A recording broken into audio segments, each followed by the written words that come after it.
A lot happened in the January transfer window: expensive signings, free transfers, loan moves, you name it. But this particular window was something like the Wild Wild West. If you snoozed on a potential transfer, you stood a real chance of completely missing out on it. We saw that on so many occasions in this window, and we're here to talk about a few of them. These are 10 transfer deals which were hijacked in the January window. We'll start with Ademola Lookman. In the last couple days of the window, the Nigerian attacker was heavily chased by Fenerbahce. Things moved quickly, and the Turkish club reached an agreement for a €40 million fee with Atalanta. But when we thought the winger was headed to Turkey, Atletico Madrid stepped in, made some big calls, and got into the deal. The Spanish outfit offered Atalanta the same fee that Fenerbahce was offering, but they were unable to match the €8.5 million per year salary package that Fener were putting on the table. But in spite of that, Lookman chose to go to Spain instead of Turkey, and just like that, Atletico Madrid hijacked the deal at the last minute. Now, there's another hijack that involves Atletico Madrid in this video. Do you know the one we're referring to here?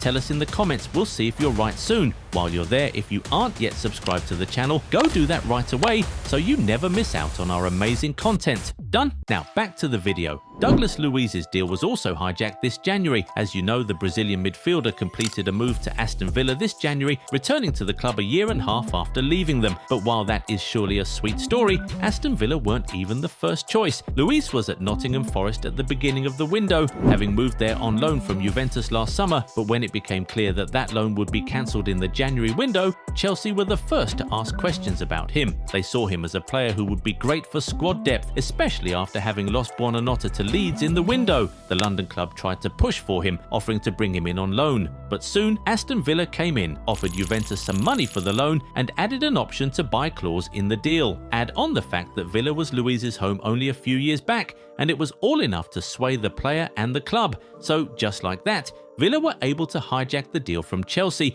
allowing him to move to the Villains on loan from Juventus. Speaking of Juventus, let's now talk about another Italian club, AC Milan. They managed to hijack the signing of Alfredo Cisse from PSV. The Italian midfielder was close to joining the Eredivisie giants in the January window. In fact, the Dutch club had already reached an agreement with Hellas Verona, but AC Milan stepped in at the last minute and took over the deal. The fact that they were offering him an opportunity to remain in his home country surely went a long way in convincing the teenager. He's currently on loan at Catanzaro in the second division of Italian football and will remain there until the end of the season, which will then allow him to make his move in the summer. Let's now return to the UK, where Sunderland were the ones planning a sneak attack on fellow British club Celtic. The Scottish Giants had already reached a verbal agreement for the signing of Jocelyn Tabi from Israeli club Maccabi Netanya. But out of nowhere, Sunderland swooped in and hijacked the deal. Tabi is an Ivorian winger who moved to Israel to play in 2023, joining Beitar Nes Tobruk. In 2024, he moved to Maccabi Netanya, and that same year, he joined Hapoel Petah Tikva on loan and was there until this January when the transfer saga happened. At first, he thought he would be heading to Celtic, but the 20-year-old ended up moving to the Premier League after Sunderland stepped in and signed him on a permanent deal for £3.5 million. Now, remember we said there's another hijack involving Atletico Madrid. Of course, we're talking about Conor Gallagher. The Englishman was first linked to Aston Villa, and they were actually close to getting the deal done. They had a loan offer on the table, and the former Chelsea man seemed excited about the prospect of returning to the Premier League after a year and a half in Madrid. Atleti and Aston Villa reached an agreement for a loan deal with an option to buy, which would eventually become mandatory. But then things changed when Rodrigo Bentancur picked up an injury. That forced Spurs to go into the market for another midfielder. Seeing as Gallagher, a guy with Premier League experience, was already looking to return to the league in January, they decided to put a call through and make inquiries. And in no time, they managed to convince Atletico Madrid as well as Gallagher himself. Gallagher and his family were thrilled at the opportunity to return to London, a city where he had lived almost all his life. And as for Atleti, Spurs offered €40 million in January as opposed to a loan offer. So despite agreements having already been reached between Villa and Atleti, Spurs were able to successfully hijack the deal and sign the player. And of course, we can't forget one of the biggest hijacks of the window, that of Marc Guehi. The centre-back's move to Liverpool was all but done in the summer, but it was blocked by Crystal Palace on deadline day.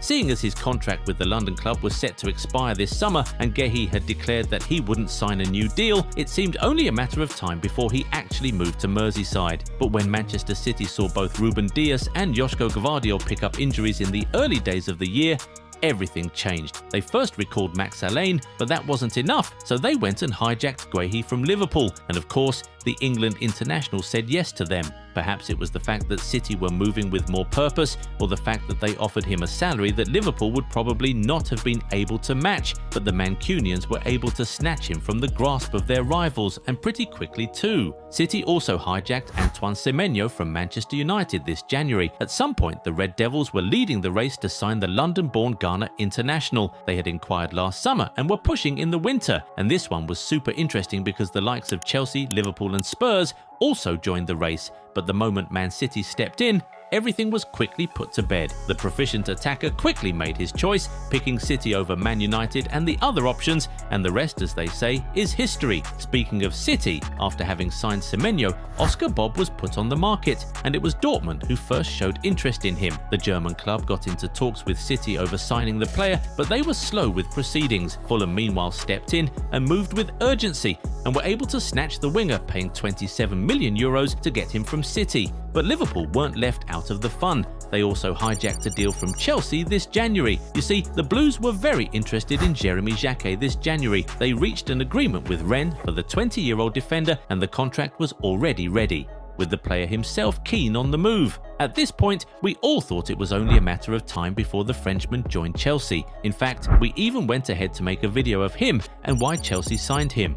That's how sure we were that this was a done deal. But then, Liverpool entered the race and hijacked the deal on the last day of the window, reaching an agreement for a €60 million fee, which could rise to €70 million in add-ons. Anyway, despite having completed this deal, Jacquet will remain in France until the summer. Finally, Barcelona hijacked Juan Cancelo's deal from Inter Milan. When the Portuguese fullback made known his desire to return to Europe in the January window, it was Inter Milan who showed the most desire, as was publicly confirmed by the club president.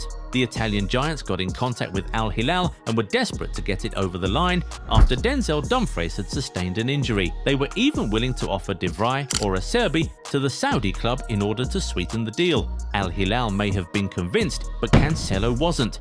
His heart was at Barcelona, and the moment the Catalan giants stepped in, he made up his mind very quickly, and the loan move was completed rapidly. In all, it was actually very interesting to see how clubs did business in this window. Provided official documents had not been signed, everyone was open game.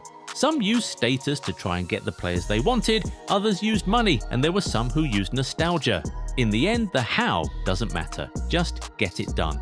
What was your favourite hijack of the January window? Were there more hijack deals we missed? Tell us in the comments.